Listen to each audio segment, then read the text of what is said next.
This video will not end until we get this 60 overall rookie Bronny James build to a 99 overall seasoned veteran that we all hope Bronny will become. But we have to do this without spending a single penny on VC and without playing any MyCareer games whatsoever. And unlike every other 60 to 99 overall challenge, I promise you the results of this video will shock you. From me hitting insane clips at just a 62 overall to me getting absolutely destroyed at a high overall. Nothing about this video will be ordinary. So sit back, relax, and watch 60 overall Bronny James try to follow in his father's footsteps and become one of the greatest basketball players of all time. Now first we had to make the build, and this is where I came across my first obstacle. Of course we had to hop on a brand new account. Don't worry about what the account name is. We'll see which one of y'all can spot the name first and comment it down below. But the problem I came across was Bronny James's height. Apparently he's actually 6'2",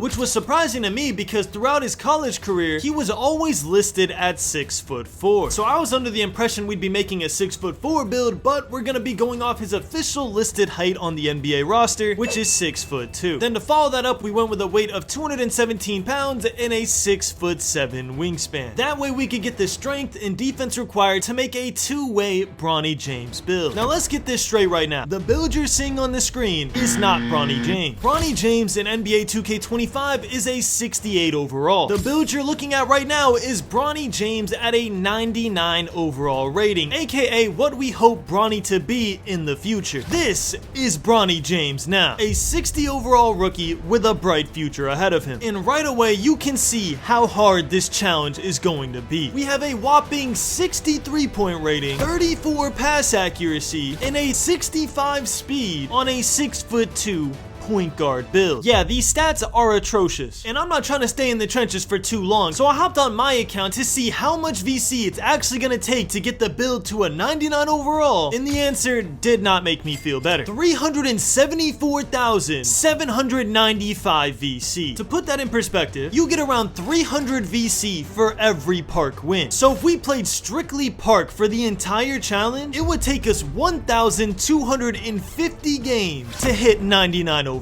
And that's if we won every single game. Luckily for us, that's not what we're gonna do. Instead, to make this more interesting as we level up our player, we will also be leveling up our competition. We're gonna go from slumming it in the park to playing in a more competitive 3v3 Pro-Am format, all the way to dominating in higher ranked game modes like the Proving Grounds, and hopefully by the end of the video, the ultimate test, the 10k VC 3v3 stage court, where if I lose a single game, I could lose weeks of progress. Now, even though the whole point of this challenge is to show y'all that you can play NBA 2K25 without spending any money on VC, I'm gonna be honest, I wouldn't wish this type of grind on my worst enemy. So for every 2.5k likes we get on this video, I'm gonna gift one of my subscribers $100 worth of VC. All you gotta do to enter is drop a like in the video, drop a sub with notifications on, and comment down below what NBA player you wanna see me do next. Because let's be real, why should y'all suffer when I could just suffer for you? And don't worry, this isn't some type of bait. I will be actively hearting and replying to the comments I give money to, so you can see that it is 100% legit. Now let's get into my suffering. First things first, I had to make my player look like Bronny James. And I'm not gonna lie to you, I thought I was gonna do a horrible job, to the point where I thought all the comments were gonna be, that isn't Bronny, that's Johnny, or that's Donnie. But luckily, this ain't no Johnny James. Be honest, this actually looks like Bronny. Then after we got the face creation right, I kinda just looked at my players overall in disgust for about 10 minutes, and then I decided it was time to get some VC. So one of the best methods to getting VC early on is to go to the track and complete the race of the week. Why is this a thing in a basketball game? I have no idea, but I'm glad it is. Not only did I have some fun playing an off-brand Mario Kart for a little bit, but for doing 3 simple laps, they gave me 2,500 VC. That's about 8 park games right there for driving a go-kart. After that, I was fiending for some more VC, so I was looking at some other quests, which eventually brought me to the street ball courts. And the VC would have been really good here, but ultimately I decided that this is pretty much like playing MyCareer, so I ruled it as cheating and instead made my way over to LD to choose my affiliation. I decided to join the Elite affiliation because I thought they were gonna win the rep boost this season. Y'all in the comments can probably tell me if I was right or not by now. And in return, I got 500 VC and a bunch of new quests that are gonna earn me VC down the line. With a total of 3,000 VC, I'm not gonna lie, I was feeling up now. So I'm like, you know what? It's time for me to get some drip. I put on the Cleveland banner to rep the James family family, then made my way to the NBA store only to find out I was still broke. 10,000 VC for a MyPlayer jersey? Are we serious? After several failed attempts of trying to sell my left kidney to the NPCs on the street and seriously contemplating spending $5 to get a dripped out jersey, I decided I'm just gonna thug it out in the brown shirt for now and stay true to the no money spent challenge. So much so, in fact, that it was actually the Halloween event when I started this challenge, and I absolutely refused to collect the spots that would have given me 30 to 50,000 VC to start off. But grinding, why? It's technically not cheating because 2K gives you that VC for free. That is true, but in my eyes, I wanted to show y'all that you could do this challenge right now. So if I collected the Halloween spots and I'm posting this video in December, it's kind of like a slap in the face to y'all. Like, yeah, I could do this because I got this big advantage, but for y'all, sorry, you're out of luck. So instead, I decided to take one on the chin, making this challenge even harder on myself, and made my way to the Art of Shooting facility to talk to Lethal Shooter, who, if we can beat his challenge, will not only give us 500 more VC, but also give us hot spots in 2 areas. And again, with a 63-point rating, we need all the help we can get. So I started the challenge, load up to take my first shot, only to realize I still have my meter on. It completely slipped my mind to take my meter off, but I did end up greening my first shot on this 60 overall Bronny James build. And then I missed my next 3 until I finally started to get the default timing jump shot down, barely passing the first hotspot test with 9 points. Now the second hotspot in the corner was a completely different story. I was locked in from the jump, knocking down jump shot after jump shot, which unfortunately gave me false confidence in the power of the jump shot meter, which I'm going to pay for in my very first park game. But for right now, it unlocked me 2 hotspots in the right corner and the right wing, as well as giving me 505 VC for some reason. I still don't know why, even watching back the video. Maybe y'all can theory craft for me and tell me why I got an extra 5 VC, but hey,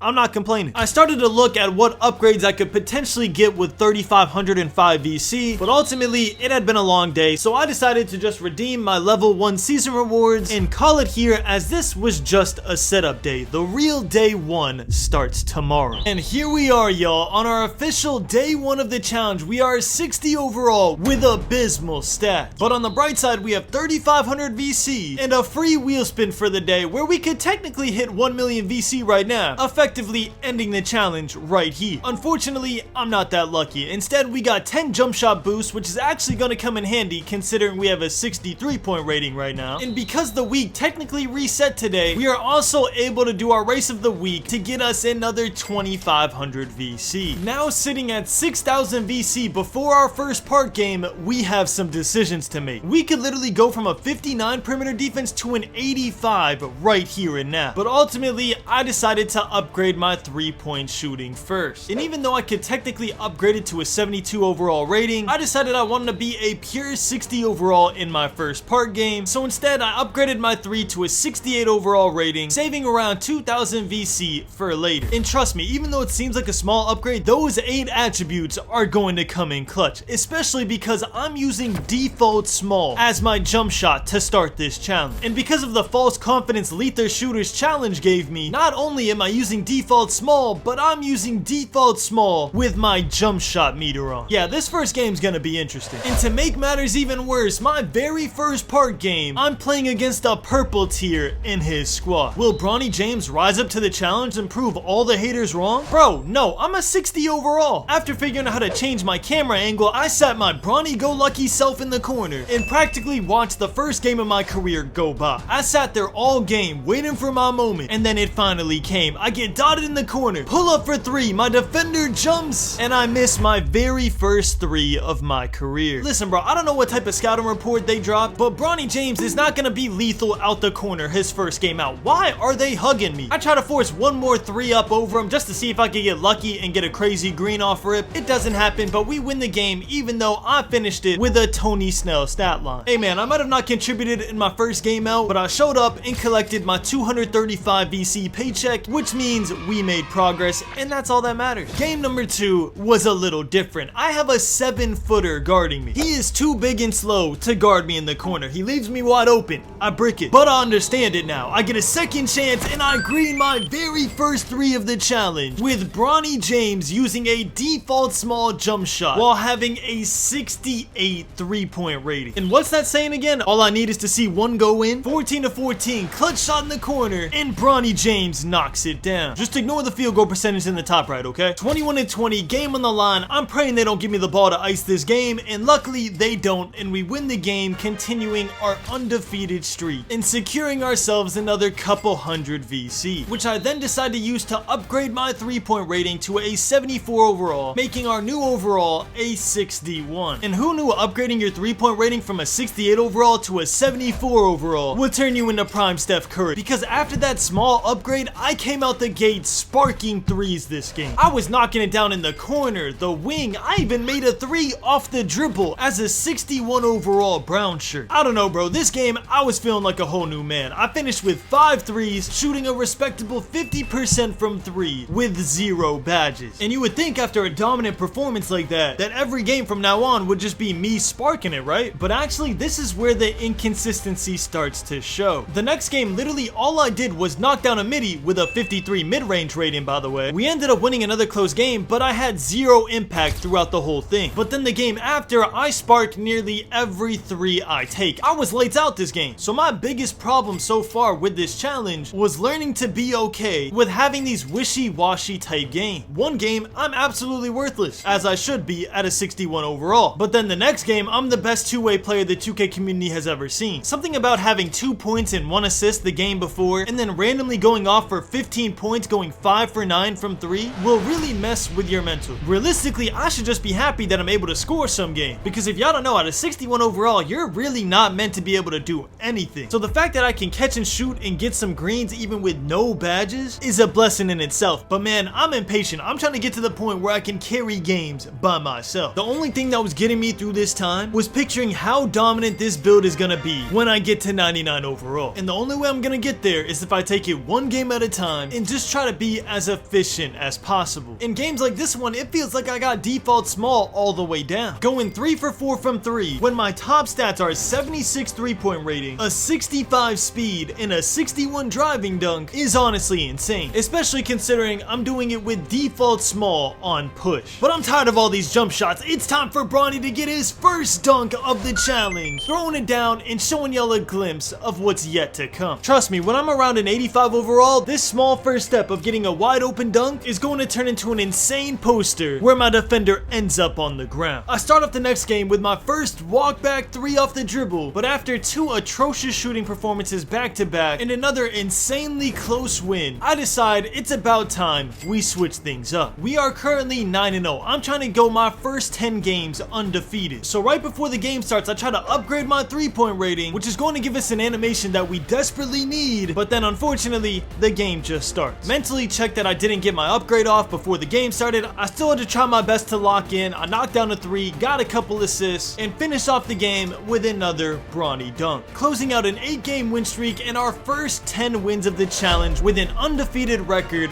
of 10-0. Now granted, you barely have any VC. What type of upgrade could you make this early on that would change the rest of this challenge forever? Well, y'all, we got Bronny James's jumper from now at a 62 overall all the way till we hit 99 overall. I figured we should make this challenge as realistic as possible, and unfortunately, because Bronny just entered the league this year, there won't be any Bronny James dribble moves or Bronny James hop jumpers in NBA 2K25. But don't worry, I found a way around that you'll see later in this video. Stay tuned. But for right now, the best we can do is put on Bronny James jumper, which has an F timing stability, by the way, and then pair it with Oscar Robertson and Steph Curry releases to make it a little bit better. And by a little bit, I mean a lot. Surprisingly, this jump shot has an A+ release height, an A defensive immunity, and an A release speed. And unfortunately, an F timing stability. But it's okay, y'all. I've never been one that's afraid of a challenge. I told myself no matter how bad this jump shot is, I will keep it on until I hit 99 overall. And if there's one thing that I am, it's a man of my word. After that, I put on Pro 2 dribble pull-up and Alex Caruso motion style. Pro 2 dribble pull-up was free and it's the best dribble pull-up in the game. And Alex Caruso motion style is the best motion style in the game for defense. If you want the best offensive motion style, it's Jalen Suggs. But by the end of this challenge, I'm trying to make this Bronny James build a two-way menace. So my defense needs to be on point, especially considering I'm going to be guarding maxed out builds every single game, putting me at a disadvantage at all times. And y'all, the first game with Bronny James jumper was pretty rough. I started off the game making one of my first two jump shots, but sadly that trend did not keep up. Bro, it was so hard to get used to because Bronny James's base is ridiculously quick. So quick, I literally debated putting it on release at one point during this game. It genuinely feels like the green window is just barely tapping the button, and that's your green. So yeah, 3 for 12 from the field, 3 for 11 from 3. I wasn't exactly too happy with this jumper, but my hope is that if I stick with it, I'll get it down eventually and become a knockdown specialist that my team can rely on in the close game. 2K wanted to make me feel better after that terrible performance, so they allowed me to hit Rookie 2, and afterwards I decided to hop off and check my progress. So far in this challenge, we are 11-0, going 36% from the 3, which obviously I wasn't happy about, but it's honestly as realistic as it gets. If Bronny James in real life could go 36% from 3, he'd be one of the best NBA players in the entire league right now. But unfortunately, that doesn't change the fact that if I go 36% from 3 this entire challenge, I'll be here until 2K26 drops next September. So to hopefully learn my jump shot quicker, I turned on my shot feedback for all shots, I checked my jump shot boosts just to see that they were all gone, and I hopped into my first game with no boost just to knock down my first shot, granting me my first 100%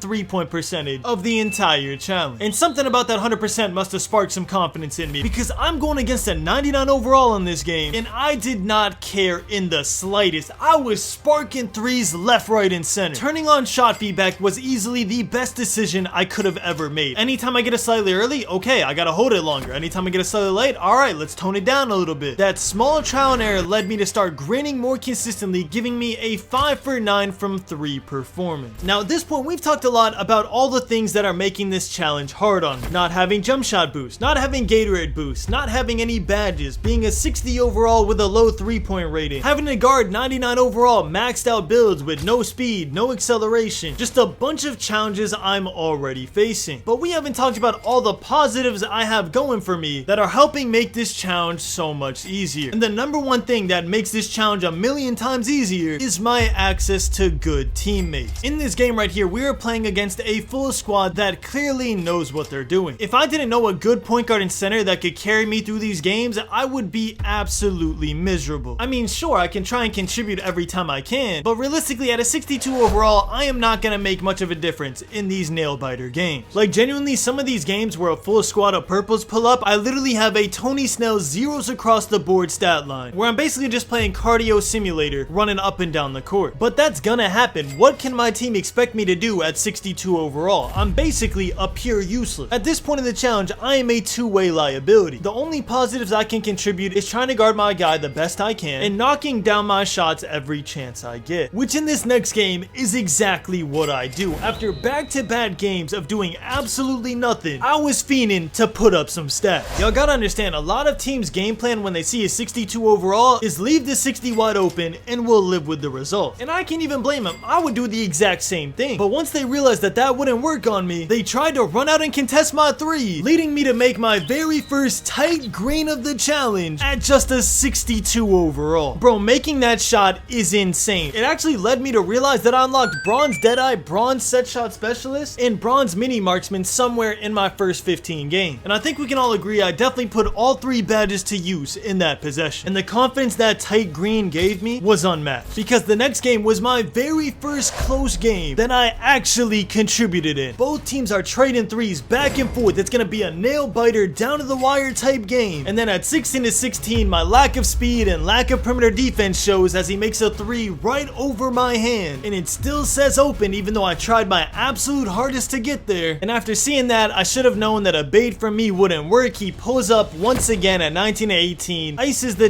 dagger and gives us our first loss of the challenge on our 18th game, making us 17-1. I wanted to see my stats in my first loss of the challenge, and I actually didn't do that bad. 3 for 7 from 3, not great, but also not bad. That's about a 43% 3-point percentage, and I also had 2 assists and a steal. After 11 games, we were shooting 33% from 3, so I wanted to check my progress now 7 games later, and after putting on Bronny James's jump shot, we jumped a massive 7% to make us now a respectable 40% from 3 at just a 62 overall. With the 2800 VC I've saved up over this park run, I debated putting it in my perimeter defense based on the way we lost, but ultimately I decided that if I just knocked down more threes, we wouldn't have been in that position to begin with, so I spent 2600 VC to upgrade my 3-point rating to an 81 and hopped into another game to see how it felt. And bro, it felt amazing. I don't know if there's like some type of threshold at 80 overall 3-point rating, or maybe it's just in my head, but man, the difference between a 78 3-point rating and an 81 3-point rating is insane. Even with no change in my badges, the green window felt huge. Like releases that I previously felt would be off would just snap green for no reason. We ended that game 2 for 3 from 3, effectively going 67% from 3 that game, and for our 20th and final game of the day, we got a rematch against the same team that beat us early. But what they don't know is that Bronny James is a whole new man right now. They tried leaving me open because it worked for them last time, but like I said, something about that 80 threshold rating made everything snap green. I was sparking so much that they actually had to respect me, which gave my point guard free reign on their entire team, and we end up winning the game while going 3 for 5 from 3, 60% from the 3-point line. To recap day 1, we played 20 total park games. In those 20 games, we won 19 and we lost 1, while going 43% from the field and 42% from the 3, and then ended the day by upgrading our perimeter defense to a 65 rating, finishing day 1 as a 63 overall, who's done with the park and instead now wants to make his ranked 3v3 Pro-Am debut. And here we are, y'all, Bronny James Pro-Am debut. I loaded up in the arena, took my first jump shot, and realized it was gonna be a bad day. I decided to name the team I'm a 60 overall, please relax, hoping that it would calm people down when they play against us. Spoiler alert, it didn't work, and I embarked on this Pro-Am journey with our first game that happened to be a close one. We're down 12 to 13, we need a shot to go in, I get dotted in the corner, and I green my first ever Pro-Am 3 on this Bronny James build. Then with the game tied at 15 to 15, we need another one, and I come through again. Already hitting clutch shots and getting clutch stops in our first game out. But that doesn't mean I want to take the game winning shot. At 18 to 18, I'm sitting in the corner praying they don't hit me. Luckily they don't, and we win our first game 21 to 18. And the VC we earned is crazy. Just by making 2 threes and not even getting player of the game, we got nearly 600 VC for that game. To put that into perspective, that's nearly double the amount of VC I would get in a park game where I had all 21 points. So yeah, Pro-Am's looking like the method. Even in a game where I do literally nothing, I still got 300 VC. But that doesn't mean I'm trying to be in a close game every single Pro-Am game. I'ma start losing my hair. Now y'all, to start off, the goal isn't to be going off every single game. We have a couple goals right now as we start this Pro-Am journey. The first one is obviously to get this jump shot down pat. Every single time they leave me open, I need my jump shot to be chicken. Not only so my teammates trust me in clutch situations, but so I trust myself in any situation. Because I don't think y'all understand how hard it is going from the meta jump shots like Kyrie Irving or Patrick Mills with a 99 3-point rating to Bronny James F timing stability base with like an 80 3-point rating, okay? The difference is drastic. But you can see as the games go on, I'm getting the hang of it, alright? I'm starting to knock down some more jump shots. I'm obviously still missing some, but the confidence is getting there. I'm even attempting jump shots off the dribble. They're not going in, but I'm attempting them. And I even caught my first Pro-Am lob in this game, and then I ran it back one more time and did it back to back just to prove that it wasn't a fluke. And speaking of first, that performance also landed us our first player of the game, which if y'all don't know is huge for our VC amount. Any game we get player of the game, we are going to get double the VC we would get otherwise. So you're gonna see later on when I can do more with the basketball, any chance I get, I'm securing my player of the game. But I'll tell you what, that is not gonna happen this game. Right here, I'm just happy that I'm starting to get lightly contested whenever I put my hands up because I upgraded my perimeter defense a little bit earlier. But in games like this where a team has been together for a while, you can tell that they clearly know what they're doing. They're all on maxed out builds, and on top of that, they're abusing my lack of speed and just passing to the dude who I'm guarding. At this point in the challenge, we're honestly just gonna lose. This is kind of funny. You can see that we lost this game and my guy has a whopping 15 points. on my head. But bro, what do you want me to do? I got like a 70 speed, alright? Of course he's gonna cook me now. He won't see me at 99 overall though, I promise you he won't. And then if that wasn't enough, right after this game, we matched into a 17-8 team who once again knew exactly what they were doing. Luckily for me, my teammates are goated. They're gonna do their absolute best to keep us in this game for as long as possible. But when you're fighting a 2v3, sometimes it's just not gonna be possible to win the game. It's a good thing this isn't one of those times. When we're down 18-12, I knocked down 2 back-to-back threes. In the middle of that, the other team knocked down a lightly contested midi, so they're up 20-18. And with the game on the line, my center Limitless gets a nasty snatch block, absolutely saving the game, followed by an offensive rebound, giving my point guard Hyper a second chance to cook them, which he does, and knocks down a contested 3 in the corner, giving us a 1-point lead. 21-20, game on the line. Hyper does Hyper things, rips their point guard, runs down the court, pulls up for 3, and secures us with a gritty, close win against a double positive team. Listen, I might not be capable of getting player of the game in games like that, but that game right there is a morale booster nonetheless. And you know what's just as important as games like those in a challenge like this? The games where I get to shoot 7 or 8 threes. Whether I make a lot of them or I miss a lot of them, this is the practice I need to be dominant later. And trust me, Bronny James does get dominant later on, I promise you that. And it's all because of games like this. I'm shooting a terrible percentage, but I'm getting my reps in. And even before seeing the long-term payoff, you can literally see it pay off the game after, where instead of going 3 for 10 like I did last game, I'm going 3 for 4 from 3, shooting 75% against a team who basically took us all the way down to the wire. These are the type of performances we need out of Bronny James if he ever wants to hit 99 overall. And then after that game, while my teammates went to go get some food, I decided to upgrade my player, giving me an 85 steal rating so I could start unlocking my badges for later on. But even without the badges, you can see this pay off the very next game, where I get my first clean passing lane steal of the entire challenge. And no, we're not going to talk about the pass I made afterwards, okay? I have a 34 pass accuracy. The fact that I didn't throw that into the stands is an accomplishment in itself. And you can see that teams are still doing the leave the 64 overall wide open method, but it's not working as efficiently as it used to before. We did end up losing this game, but I actually went 2 for 4 this game. And instead of my guy having 15 points like before, my guy only had 8. Listen, you gotta take the little improvements as a win, okay? Look at me, off the dribble, doing a little zigzag cheese with my left stick because I got no dribble moves right now, and I get a cheeky little layup. And then this game, I decided to expand the range a little bit, knocking down multiple threes on the wing instead of the corner. But unfortunately, even with 11 points, it wasn't enough to secure me player of the game, so we only got 600 VC for this game. And oh my god, this game right here, I had to lock in. These dudes were trying their absolute hardest from the jump. The name had no effect on them whatsoever. Their game plan was to double team my point guard and leave me wide open for 3. So I started this game 3 for 3 with 8 points, knocking down a midi, even though I only have a 53 mid-range rating, and somehow we still blow a 12-4 lead, and the game is tied at 17. Hyper knocks down a clutch 3, we're up 20-17. They answer back with a ballsy deep 3 of their own, and at 20-20, I get dotted. I'm way too slow, so my guy is wide open for 3. He misses, but they get their own offensive rebound and dunk the ball, securing. As a 60-something overall, losses like this hurt, because realistically, I did everything I could, okay? There's not much I can do, but whatever I can do, I did. But unfortunately, it still resulted in a loss, which apparently made me angry, because the next game at 6-6, I get my first on-ball steal, putting my 85 steal to good use, and then I knock down the game-winning 3, securing me another 500 VC. And unfortunately, in this challenge, I'm gonna show y'all every single game I played, so if you played against LeBron Seed, you will be in this video, including this game right here, where I shoot 1 for 6 from 3, but we still happen to secure a win. So if you happen to see yourself while watching the video, make sure to timestamp it down below. Now, 14 games in with an 11-3 record, I decided it was time to work on other aspects of my game. If I'm gonna be LeBron Seed, I have to develop LeBron's playmaking vision. So that was my focus right here, making the extra pass and letting the game come to me. Until we got to about 17 points and I got bored, and I decided to do an off the dribble midi with a 53 mid-range rating and just knock it down for no reason. We finished with 5 points and 3 assists, and I learned something very valuable. The more stats I put up, the more VC I get, which meant despite my low ratings, it was time for me to start guarding ball. Am I gonna get cooked 90% of the time? Of course. I'm a 65 overall, but those 1 out of 10 times I don't get cooked, I could get a stat that could get me some VC. And listen, we are thirsty for some VC out here, okay? We're trying to finish this this challenge in under a month. And you can tell because I'm starting to do more with the ball. I'm getting assists off the dribble. I do everything on the court to get that illustrious player of the game, which I do happen to get this game, and I was rewarded with 1,012 VC. So basically every time I get player of the game, it is worth 2 Pro-Am games that I don't get player of the game, making the grind twice as fast. After my MVP performance, I decided to spend the 4,000 VC I saved up to get a 75 speed, hopefully helping me guard ball a little better, as well as claiming my season pass to level 4. And for some reason, after I upgraded, 2K decided, you know what, you're ready for the big leagues, buddy. They put us against a team that absolutely flooded us. There was no chance in this game. And then right after that, they said, you know what, I'm sorry about that. Here is a 76-2 team for you to play against when you're a 65 overall. Thank you, 2K. W matchmaking. 3 purple tiers versus your lovable, now silver, Bronny James Build. Listen, bro, they may be 76-2, and I might be a 65 overall, but if they want this win, we're going back and forth, trading buckets, and by we, I mean my teammates and their team.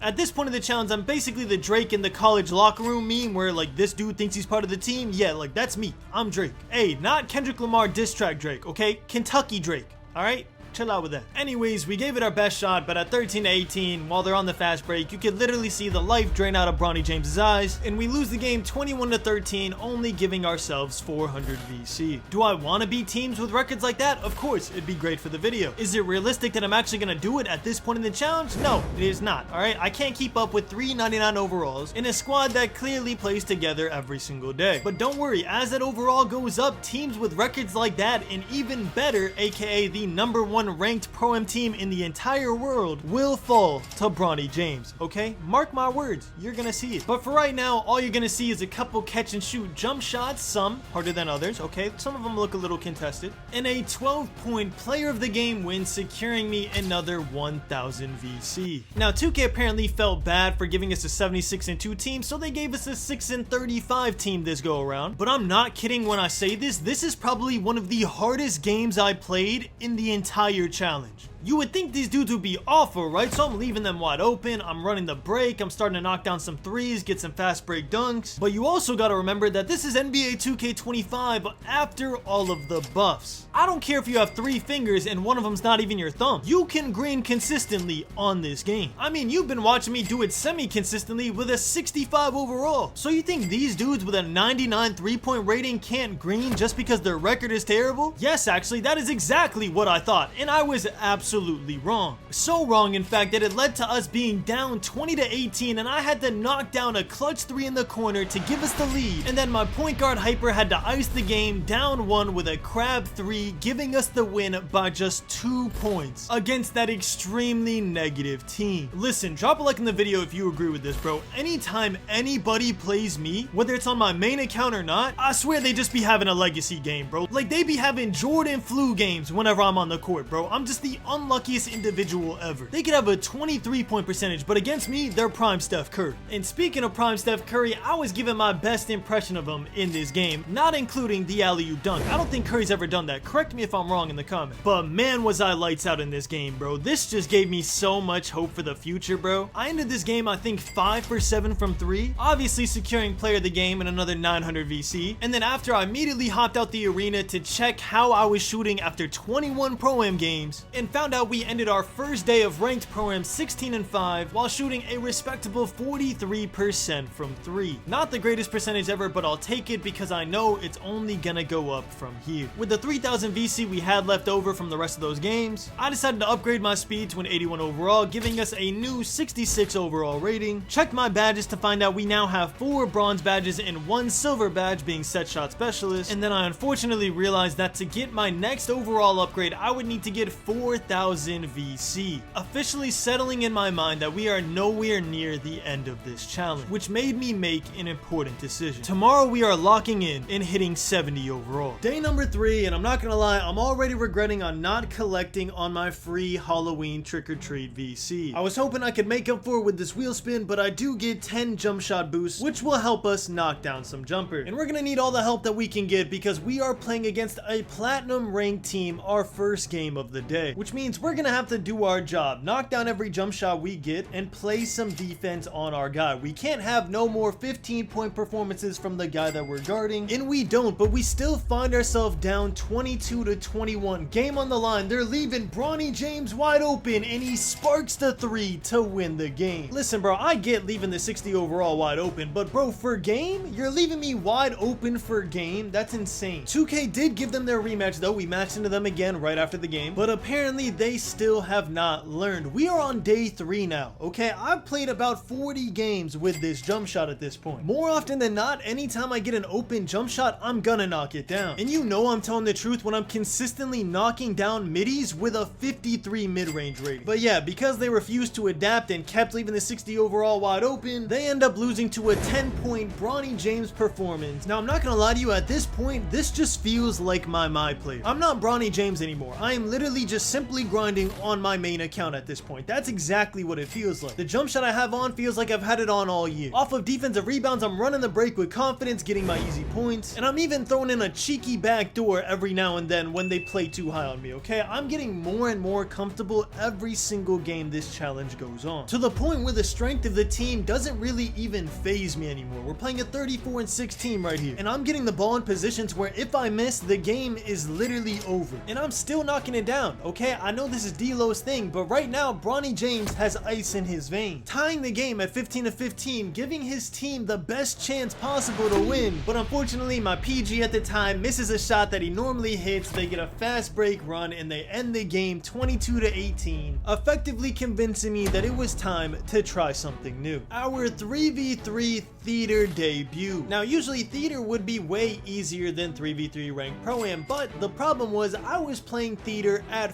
4 in the morning. And if y'all don't know, the only people that are crazy enough to play theater at 4 in the morning are the rep grinders in absolute sweat. Between that and the fact that my player absolutely refused to get any passing lane steals this game, you can see why we started the game off down 10-3. Luckily, the game mode that was in the theater at the time was that you get an extra point if you get an assist. So for example, if I pass to my teammate and he scores a 3, we would get 4 points instead of 3. So because of that, it was super easy to come back and secure our first theater win of the challenge. Now remember when I said the only people that are crazy enough to play at 4 AM are the sweats and the tryhards? Yeah, we're playing a vet 2 and a vet 3, and this was a month ago, y'all, not even now. Being a vet 2 or vet 3 now still means you had to sweat the game, but being a vet 2 a month ago means that they're probably vet 4 or vet 5 right now. That's who we're going against. Now I'm gonna be honest, if I maxed into these dudes with this team in 3v3 pro-am, they probably would have flooded us by 10. But because we're in the theater and we know how to cheese the game mode, all we did was pass the ball around until we scored, giving us an extra point every time we did, resulting in us absolutely whooping these rep grinders. Hey man, if y'all are watching this video, y'all gotta play the game more, man. I don't know, you're just not good enough to beat Bronny James. I'm sorry. But you know who was good enough to beat us? These 3 purple tiers right here. I ain't gonna lie, these dudes got it, bro. They played the game like their life depended on it, and honestly, I respect it. It takes a special type of grit to load up 2K at 4 in the morning and play like if you lose, they're gonna blow up your console or something, bro. Like, these dudes wanted it bad. So bad, in fact, that after they absolutely destroyed us, it completely ruined my mood for theater. So I said, you know what, I'm gonna play my last game of the day on pro-am. And then when I went back to pro-am, I started missing because of the theater timing. If y'all don't know, bro, the timing of your jump shot changes in between game modes. It's probably one of the biggest complaints 2K has had for the past couple years, where if you shoot a slightly early in the rec, it's probably a green in the pro-am, and then it's probably a slightly late in the park. It's just how it is. If you're a 2K player, you fully understand this, that every single game mode has its own separate timing. Whether 2K comes out and says it or not, it's just a fact. Everybody knows. But anyways, my terrible shooting performance led to us being up 19-18, game on the line. I had to get a game-winning assist to my center, who ends the game with a dunk, securing my rookie 3 off a win. If there's one thing I want to do in this challenge, I want to win every single time I rep up. If I lose a single time during one of my rep up games, I owe one of y'all watching this video another $100. Let's lock that in right now. Now on day 3, I randomly woke up in the middle of the night and decided to work on this challenge, so I only played 8 games, earning me 3,000 VC, which I decided to spend to give me a 65 perimeter defense, thus bringing my overall to a 67 overall. And then I got a good night's rest because tomorrow I had to go from a 67 overall to a 70 in just one day. Day number 4, the day where everything changes for this challenge. We're playing a 5-0 team right here, okay? A good team, they're undefeated. But are they gonna stay undefeated after they play Bronny James? That's what we're here to find out. We're 20-6, so if a team is gonna give them their first loss, it could be us. Hyper takes a good shot, misses here. Limos gets the rebound, kicks it out to Bronny for his first 3 of the game, and he knocks it down. Then after that, game tied, 16-16. Bronny gets dotted in the corner, his defender jumps, and he greens it right over him, knocking down the clutch 3, leading to us giving them their first loss. But unfortunately, that's not the only good team we're gonna play today. Right here, we're playing a 16-4 team that has the hilarious name, We're Here for VC, Relax. The 2 relaxed teams, and trust me, not one of us is gonna relax this entire game. I knocked out my first 3 of the game, then followed that up by knocking down my third 3 of the game, and then I show off my passing ability despite a 34 pass accuracy to finish out the blowout 22-12. But again, don't worry, we're gonna keep facing good teams all day today. For some reason, I start off this game trying to shoot a lightly contested bad shot, and then after that, I just could not get my rhythm. Now, the reason I said that today is the day where this whole challenge changes is because instead of having bad games every single game, then having the occasional good game, instead the pattern is more like we have a good game every single game, and then right here we have the occasional bad game, which I don't know about y'all, but me personally, I like that better. Get the bad game out the way so when we play the Here for VC Relax kids again, we can have yet another good game. Bro, it's kind of crazy how just after a couple overall points from like 60 to what are we at, like 67 overall right here, I am playing completely different. Not only am I shooting with confidence, but I'm also trying to get as many assists as possible even with the low pass X so I can attempt to get player of the game. Now, I haven't gotten a player of the game yet, but that is about to change right here. I'm getting assists, I'm knocking down 3s, I'm even going off the dribble, making plays with my point guard who's crossing me. We're getting some easy stats that we need if we're gonna get this VC down. Obviously, it helps that my point guard that I'm running with is goated, but hey man, you know what I'm saying? I pick good teammates. What can I say? Right here, we have 4 assists, so I'm like, you know what? If I'm gonna get player of the game, I need to get active on defense and on offense. I try to get a steal, it doesn't happen, but I need to knock down some 3s. We shoot right over him. Somehow that's open instead of lightly contest. He probably has no perim. Then we take an actual open 3 at 16-16. You know, we're knocking that down. Limos plays great defense. I'm on the break, and we finish up the game with a little layup. I don't know why I didn't dunk right there, but we end up with 11 points,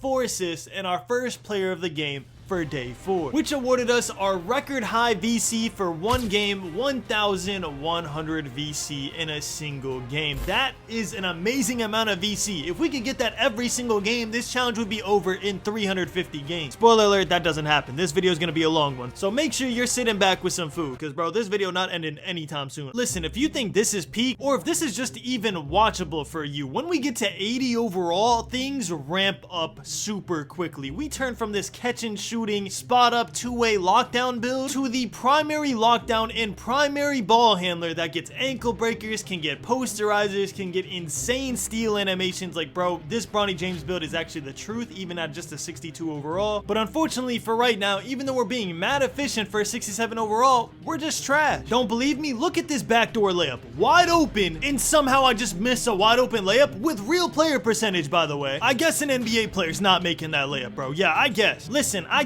put on the thing where I don't time it, so it should be out of my control, but bro, a wide open layup, that should never miss. I don't care, bro. Sue me, that should literally never miss. I don't care what my ratings are, it is a wide open layup, and we are in the NBA. But granted, I've seen Russell Westbrook miss a wide open layup. First of all, stop hating on Russell Westbrook, alright? He's a GOAT. He still make more money than you, alright? So cry about it. Nah, I'm playing. But anyways, y'all, we win this game, and we get our back-to-back player of the games, which is gonna secure us a ton of VC that we need, almost topping our career high with 1,000 extra VC. Now this next team is insane. Diddy's Party, 3-30 I think their record was, and the second we seen that, we knew exactly what I was going for. We're going for a triple back-to-back player of the game spree, bro, and you just see me lighting it up, bro. I think I've been shooting 75% the past 5 games, which you just know is about to show up on my stat sheet for Pro-Am, bro. I can't wait to check the updated stats. My 3-point percentage is gonna skyrocket. I'm aiming to get like 45%, so we're gonna see after these couple days what it goes supposed to. But unfortunately, 2K's algorithm had different plans. We started off this game shooting 3 for 4 from 3, and now we're at 50% from 3 to end this game. Honestly, if you get me to start talking about this, I'm just gonna rant for the next 2 hours about how having an algo in 2K that makes you better or worse out of your control is the dumbest thing ever. But hey man, we gotta make it to where everybody can play the game and everyone can have fun. I get it, bro. But hey, we beat our highest VC count, 1,115 VC. That is our new record. And even though we're up against a 90 overall with a 20-point difference in our top stats, we are still going to try to keep the player of the game streak alive. It is super important that we get all the extra VC we can, especially considering I didn't do the Halloween trick-or-treat event. I didn't do any of the events that came out like basketball gods or anything like that. So we really got to get it out the mud. Unfortunately, Hyper came out in this game just thinking that he was prime Steph Curry and just greening everything. But I follow suit. I green a deep 3 on the right wing for one of my first 3s of the game. Can't believe I made that. And it got me thinking I could just be shooting that the whole time. So I'm literally just spotting up at the wing at this point. I knocked down another one. We get to the right corner to end the game. We go 3 for 4 from 3. But unfortunately, I think Hyper just had too good of a game. He did. He got player of the game. I did not. It's unfortunate, but we still got 700 VC, so I'm not really complaining. Next game, we stole what's usually the other team's playbook. We left my man wide open for 3 because we thought he was bad. He ends up knocking it down, making us down 15 to 11. So you know I had to answer back with a corner 3 of my own to make up for it. My center does a self lob to himself, down 15 to 14, gets that to knock down. They knock down a 3 to answer. It's just a back and forth game. Hyper makes a dog shot in his eye, 19 to 18. We're up. Somehow we leave More Life P wide open for 3, and he clutches up and knocks it down, giving us our first loss of day 4. I'm pretty sure we were trolling at this point. Like, a lot of times during this challenge, we were just so unserious because, bro, it is super hard to stay locked the entire time, especially while playing as and with a Bronny James build, bro. It's so troll. I wasn't recording my live comm during a lot of these days, but I'm not gonna lie to you, most of the comms consisted of "ain't that what they do?" and "on his head" anytime I did literally anything. So honestly, I'm sparing y'all from hearing that every 2 seconds. You should thank me by subscribing with notifications on. Hey man, you're an hour in and you're still watching the video, okay? I know you're enjoying it, and you're gonna keep enjoying it because with the 7,000 VC we got from those games, I decided to upgrade my agility to a 74 rating, making us a 68 overall. And then I went to go talk to some NPCs to see if I could get some extra VC. Unfortunately, they weren't offering VC, but what they were offering was the little badge enhancers that help you get your badges quicker. I forget what they're called, but stuff like grade A student, winner takes all, scholars, stuff like that. I just went to talk to all the NPCs, got all the badges, or I should say the quest to get the badges so I can unlock them later. And then we hopped back in the arena where I played against my first AI player. Now, I'm not gonna lie to you, me and my boys call AI players OWL players because to me, they are human and they are better than most humans on this game. Honestly, most is an understatement. OWL player is better than 90% of 2K players that I play against, which means if you're watching this video, there is a good chance that OWL player is better than you. You see, he just made a lightly pressure over my face using rhythm shooting. I don't know why all OWL players use rhythm shooting this year, but they are cash. I had to get him back with a 3 of my own, but honestly, I felt disrespected, bro. There's no way he just made that over my face. Like, especially after I just upgraded my agility, bro. Like, I thought I got there, but I guess not. We decided to cheese the AI a little bit, make sure we get some assists. I'm trying to get Hyper open as often as possible, even though we're down 1 point. We're still trying to get as much VC as we possibly can. We end up winning the game, but unfortunately, I couldn't get player of the game with the AI just hugging me. But we got 600 VC, and we are about to unlock Silver Deadeye and Silver Mini Marksman, so make sure to look out for that. Next game, we're playing a 6'8" power forward on us named Leak the Freak. This dude definitely was at the Diddy parties, and honestly, he just falls asleep and leaves me wide open, bro. Like, you can't late jump at me anymore, bro. Alright, I'm a 68 now, okay? You might have been able to do that when I was a 62 overall, but like I told my ex-girlfriend who cheated on me that tried to spin back, nah, I'm up now. Yeah, I'm kidding, that just didn't happen. But anyways, 14 to 14, Hyper knocks down a clutch 3 off my assist. They score, we gotta keep scoring. Hyper, another midi fade, makes it. Then after that, Hyper just decided it was his game to lose. He just dunks the game home, and we end up winning the game 21 to 18. Unfortunately for them, we match into them again, and this is where I realized their team name is Real Deal Steppas. Yeah, they're nice. And you could also see that as a team, we're shooting 50% from 3. Listen, I don't care what nobody says, that's because of me, alright? I get Hyper's doing a lot of shots, he's making a lot of 3s, whatever, bro. It's because of me. My 3-point percentage is higher, alright? It is. I don't care. I'm speaking it into existence because by the end of this challenge,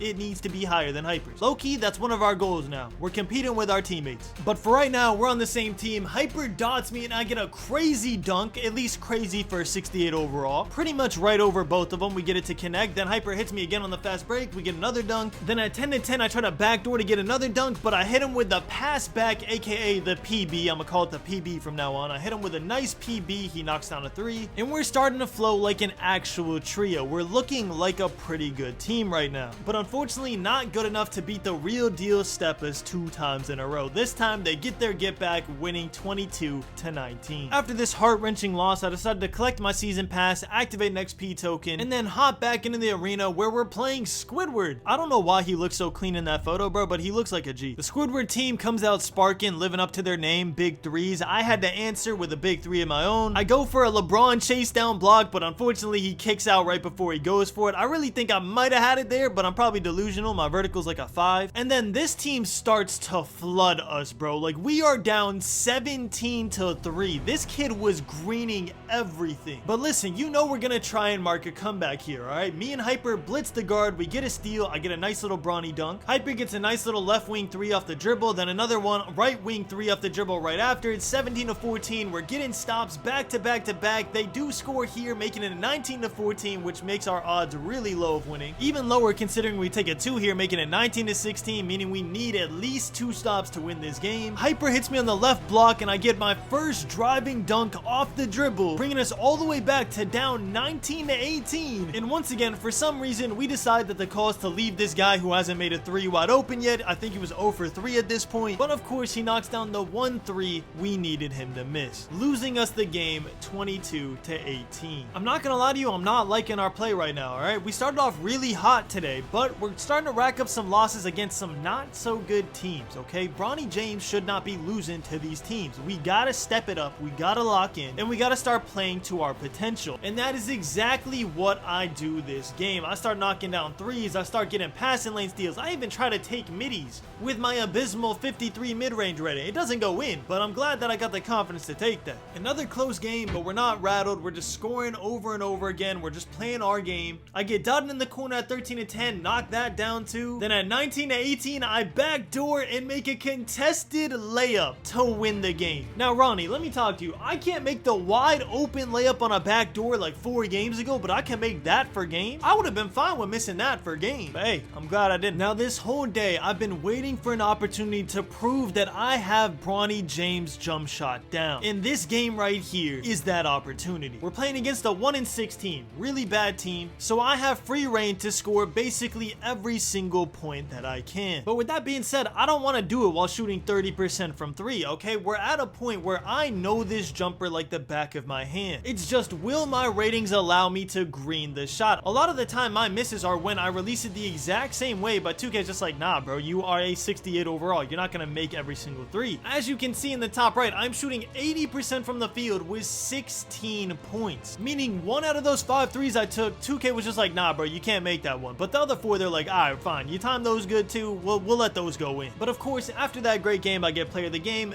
earning us another 1000 VC. I also forgot to mention that we're now a gold Pro-Am team. And obviously we started this team when I made the Bronny James build, so Bronny James is officially the leader of a gold Pro-Am team. We gotta add that to his Hall of Fame accolades at the end of the challenge, bro, alright? We gotta get Bronny to the Hall of Fame, and that is gonna be one of the reasons he gets there. Now, this game right here was just a normal game at first, okay? We knocked down a 3, we get some assists, everything's looking cool. But right here, I'm playing perfect defense, I'm botting him out, and then African Dirt just says, sit your butt down, and pushes me all the way to the ground. I've literally never seen this animation in any single game, on any build ever. And if that wasn't bad enough, at 20 to 20 on my back door, I get blocked by James at the very last second. Like, this team actually owns me. Luckily, we still get the rebound and Hyper clutches it up, making a gather 3 for game at 20 to 20. But bro, getting pushed down like that and then getting blocked right after, like, that was the most disrespectful thing I've ever seen. I almost wanted to delete the build. Another Squidward profile pick team, and it's the battle of the 9 lost teams. One's gold and one's silver, by the way. I'm not gonna say which is which, but you know what I'm saying? Y'all know. Hyper starts off the game having an absolute masterclass performance, so I'm like, you know what? Let me just hit him back on this steal. He does have 2-way. And then I get a 3 of my own and a dunk of my own, and we end up winning this game very easily, making sure we don't get double-digit losses and giving them their 10th loss instead. Now, we need to talk, y'all. Which one of y'all gave me this much confidence? He has both of his hands up, and I'm just like, nah, I'm gonna just pull it right over him. It don't matter. I'm doing walkbacks to get back to a 3 and greening that too. I'm doing fades in the corner off the dribble. Like, who am I? I hope y'all can see the confidence shift between between me at 60 overall and me at 68 overall, bro. And that's just 8 overall points, bro. We barely upgraded anything. Imagine the shift from 68 overall to 85 overall. I'm actually just gonna be a whole new man, bro. It's gonna be insane. But anyways, even though I have 18 points, I'm not shooting the greatest percentage, so we're down 21 to 20, and Hyper ices the game, securing us the win and securing my player of the game, which if y'all don't know, you can only get player of the game if you actually win the game. It doesn't matter if you have all 21 points. If you lose the game, it was worth nothing. And speaking of losing the game, this team has not lost a single game. So you know anytime we see an undefeated team, we're trying to give them their first loss. I knocked down a midi here, 53 midi by the way. I'm gonna say that every time. I get a backdoor dunk, and then I get my first bait of the challenge where I bait out the corner and catch the ball. Usually I just tip the ball. I catch the ball, I try to shoot another midi. Obviously it's not gonna go down every time. 53 midi is kind of rough. And that little confidence heat check I took costed us a 3 on the other end. Luckily, we have a Hyper. He knocks down a light pressure 3 and then ends the game with a dunk, giving this team their first loss, 21 to 16. And because of that baited steal, we almost have gold interceptor. We're right there. We just got to get one more steal off a passing lane steal and we'll have it for next game. Unfortunately, it's not going to happen this game. This game, all I did was knock down 2 threes while shooting 2 for 8 from 3, one of those rare bad games, and then got me a little Bronny dunk in the corner. But the good news is we still don't have 10 losses. We're going to try and go this whole challenge without getting that 10th loss. Do y'all think we can do it? Do y'all believe in the power of Bronny James Jr.? I sure do, because after that 2 for 8 performance, I come back in this game just absolutely sparking like nothing happened, bro. You can't let your confidence get shook after just one bad game. And speaking of confidence, bro, how much confidence does Hyper have to take this shot, bro? Like, I don't care what nobody says,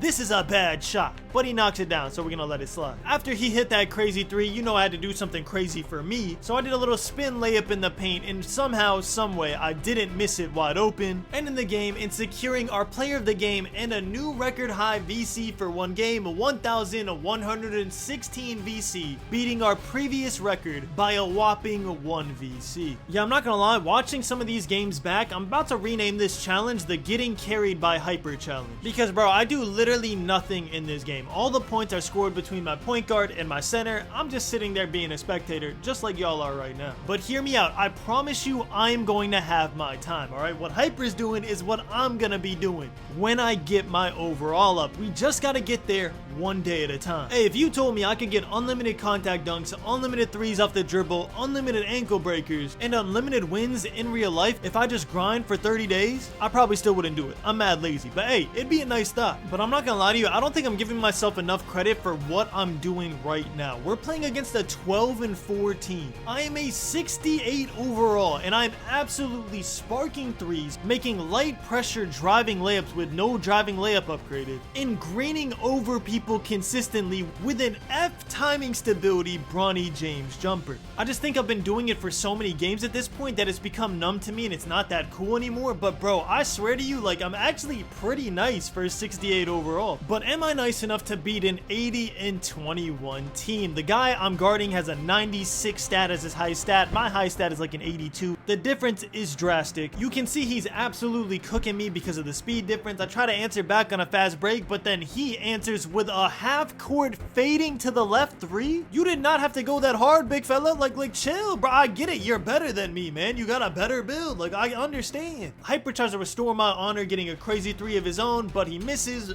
We get the rebound, hits him back, and we end up winning that game 22-18, only for them to get a rematch the next game. Now, I'm not gonna lie to you, bro. Lucid, you're not getting another one of those 3s on me, bro. All right, we seen that you could drop your nuts and make a 3 like that. You're never doing it again. I'm not letting it happen. I refuse to let it happen, okay? You can have some of these open shots, that's fine, but you're not making a 3 over my head again. And right as I say that, you can see Lucid getting a 3 right over my head again. Listen, bro, I'm a 68 overall, okay? What do you want from me? My hand was touching his hand. I gave him a high 5. He still made me. I ain't gonna lie, watching back this footage is just pissing me off, bro. He is zigzagging and shooting over me, and he's getting a green every time, bro.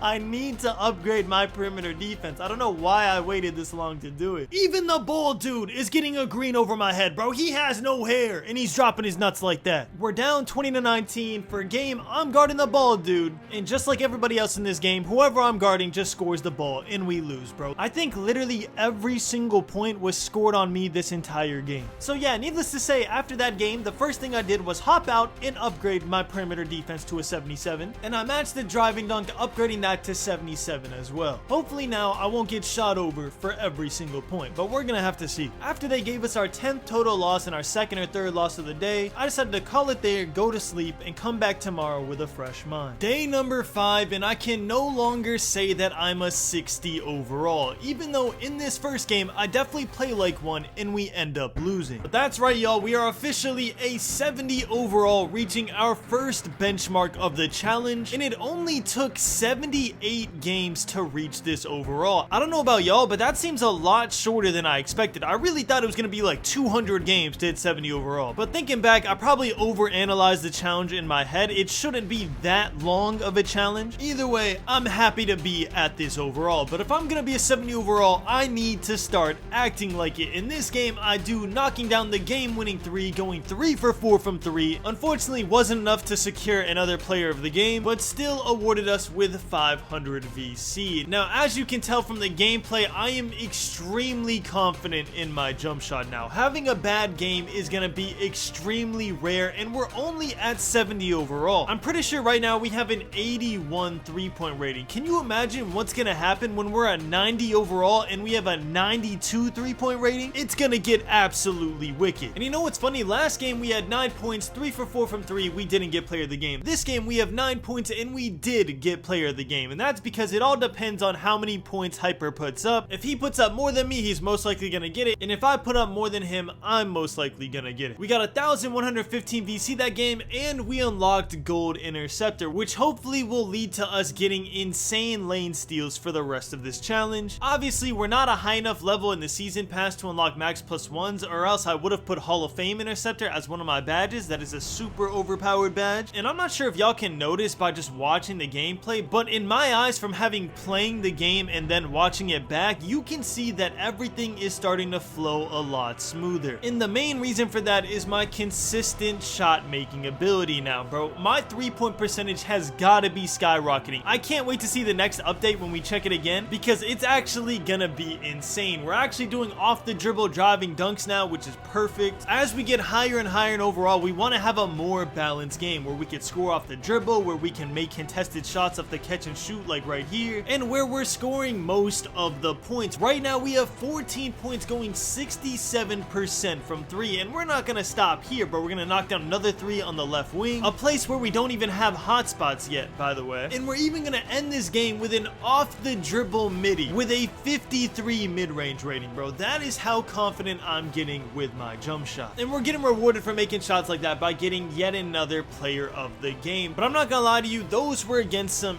easy teams. Right now we are playing a 22-5 team, so here is the real test. Are we really like that at a 70 overall? And the answer apparently is no. 14-14, we knocked down a clutch 3, but then you look at our percentages and we're going 1 for 5 from 3. We do sort of make up for it by making back-to-back clutch 3s, making the score 20-14, securing us a win against a good team. And pro and matchmaking is so funny because right after that game, now we're playing the Hood P. Diddy's. Like, we had to go from trying our absolute hardest to now playing a 3-25 team. But I make a crazy contested green on this team. He jumps, I fall to the ground, and I still knock down the light pressure 3. I also expand my range, shooting from the left wing with no hotspots, and just continue knocking down as many greens as I can, whether it's from midi or from 3. But once again, I go a terrible percentage. 2 games back to back having bad percentages. I need to bounce back against this 17-19, and that is exactly what I do. Hyper misses off the rebound, I get the ball and I knock that down on the right wing. But unfortunately, after having a hot 2 for 3 start, I end up going 40% from 3, losing my team the game, giving us our second loss at a 70 overall. Now, our record at this point in the challenge really isn't that bad. 49-12, going from a 60 overall to a 70 overall is kind of respectable, bro. I'm pretty sure that's around an 80 win percentage, which you can't really complain about. Trust me, whenever we get to like 95 overall, that win percentage is gonna skyrocket, as well as our shooting percentage. But for right now, I'm liking what I'm seeing. I'm knocking down 3s, I'm dexing, I'm getting in my comfort zone, I'm learning my play style with this build, and I end this game right here with 15 points, finally going a good percentage from 3, and earning myself yet another player of the game and another 1,000 VC. Also securing ourselves our 50th win of the challenge, earning us now a Platinum Pro-Am team. And our reward for this is going against another Platinum Pro-Am team. You know, Bronny James has to start off the game right. We knock down a quick 3, and then at 19-19, Hyper has the ball, shoots a contested midi for game and knocks it down, winning us the battle of the Platinum teams. Now, if y'all don't know, I'm actually saving my VC at this point in the challenge. The reason for this is because I wanted to play stage at around a 70 overall and then play it again at around a 90 overall and then compare the different experiences we have. Can we win with a 75 overall in the stage? Can we not? And then to follow suit, can we win even at a 90 overall? Or are we still gonna get flooded at a 90? Or I did say that this challenge would be like any other. Are we actually winning at a 70 overall and losing at a 90 overall? That is what we're gonna find out. But for right now, all I know is that I'm not losing in this game, okay? We are knocking down threes, we're getting fast break dunks, we're pulling in people's eyes in the corner to make it 16-9. For some reason, they still try to go for the reach, leaving me wide open. You know I'm knocking that down. I got 17 points, I'm feeling myself, so I come up to the top of the key, expanding my range and knocking down the game-winning 3, ending the game with 20 points and yet another player of the game win. Now, this game might be a little tougher. I have a dude who is 6'7" guarding my 6'2" small Bronny James Build, which means that he's gonna be able to get late contests anytime he feels like it. So I start off the game dishing some assists, you know, getting my teammates involved. Then my teammates forgot to get me involved. My center does a self lob to himself, making me finish the game 0 for 1 with 0 points. And then after getting iced for an entire game, we are now playing against the 42nd ranked team in the entire world. Our record 54-12, their record 183-49. You know that this is gonna be a gritty game. We start off the game hot, getting a 5-0 lead, and we kind of just never stop taking the gas off the pedal from there, bro. Hyper had an insane game this game, alright? Some would call this his legacy game. I wasn't able to really do much other than that one dunk and a couple assists, but at 17-12, I do ice the dagger, making it 20-12 in the corner, and then for game, they leave my center wide open on the slip, securing us a win against a top 50 ranked team. And speaking of top 50 ranked teams, we are actually gonna have a chance to be the #1 ranked team at some point in this challenge. I'm not gonna spoil too much, but when I start talking about season 3 just started, make sure you start paying attention, because we are gonna go for that illustrious rank 1 title with my Bronny James build. That is, if I don't delete him first. We are playing against a 0-0 team, and not only do I miss my first wide open 3, but on the other end, I get my ankles absolutely broken on a snatchback to where my player literally touches the ground. The only saving grace I have in this game is that he actually didn't make the 3 after he broke my ankles. If he did, the player would have been deleted and the challenge would have been over. And then I also make a 3 off the dribble to end the game, but other than that, not much happened that game, besides us just stacking VC for our eventual stage run. We're 56-13. In the past couple games, bro, I haven't had a lot of opportunities to shoot, so I was glad that I got the first shot of the game here. And then following that, I actually got a lot of chances to try my jump shot, but after being iced for so long, I'm a little rusty. I'm not shooting the greatest percentage, but it's not really the worst either. We're hovering around 50% from 3, ending the game 3 for 6 from 3, and hoping that I secure play of the game, but unfortunately Hyper had 3 more points than me and a steal, so we're just gonna have to settle for our 500 VC. Now, it's low-key been a minute since we've been in a nail-biter game, but this one right here comes right down to the wire. Even though we start off to a hot 9-2 start, they come back, the score is 12-11. Hyper knocks down a crazy 3 from half court due to his takeover, and then from then on, he was just lights out, bro. You see me dotting him off the decks, he knocks that one down too, and then at 16-18, he pulls it one dribble off the screen from half court and knocks down yet another 3, securing our win. And y'all gotta let me know if this happens to you too, bro. Whenever I beat a team, they always get a rematch against me, but whenever I lose to a team, the game's like, nah, bro, you're done. Bronny James don't get another rematch, okay? Everybody else, they can play you 5 times in a row. We'll match him into you until you lose, but you, nah, bro, I'm sorry, you can't. Hyper gets a steal here, tries to throw me a cheeky lob. I decide to not go for it and just hit him back for a free 3. Later on, he returns the favor, dotting me on the right wing, getting me my first screen of the game. But overall, today is just Hyper's day, man. He's knocking down shots, so obviously we're gonna hit him, we're gonna get our assists, and honestly, I don't mind it. Assists still give us VC. We're not meant to be the main scorer of the team yet. We're gonna get there, but we're not meant to be there yet. And it's a good thing we're not meant to be the main scorer of the team yet, bro, because we are missing some easy ones in this game, bro. Like, even watching this back, this pains me to watch. Because like I said, bro, we're at the point where we know this jumper like the back of our hand. Luckily, this bad start doesn't stay forever. We start knocking down some shots.